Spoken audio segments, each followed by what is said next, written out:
Deepfake சர்ச்சை, தொழில்நுட்பம் தவறாக பயன்படுத்தப்படுகிறது. சச்சின் ஆதங்கம்.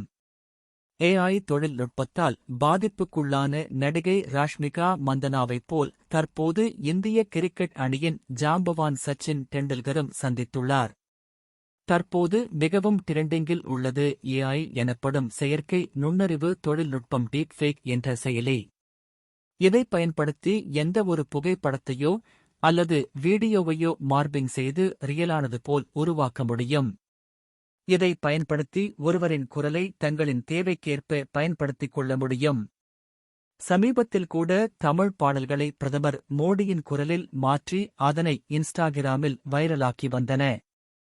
அண்மையில் சினிமா நடிகை ராஷ்மிகா மந்தானாவின் போலி வீடியோ ஒன்று சமூக வலைதளங்களில் வைரலானது.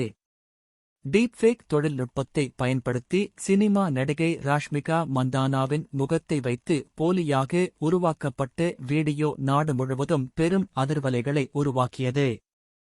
இதையடுத்து செயற்கை நுண்ணறிவு, டீப்ஃபேக் தொழில்நுட்பம், போலி வீடியோக்கள் தொடர்பான கவலைகள் எழுப்பப்பட்டன.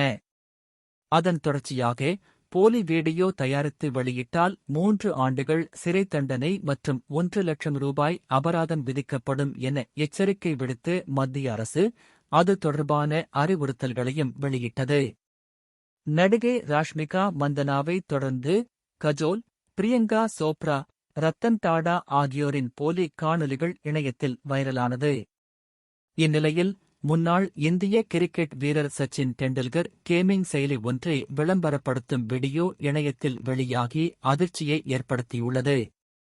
அசல் சச்சினின் தோற்றம் மற்றும் குரலுடன் வெளியாகியுள்ள இந்த வீடியோ டீப்ஃபேக் மீதான அச்சத்தை அதிகரிப்பதாக ரசிகர்கள் கருத்து தெரிவித்து வருகின்றனர்.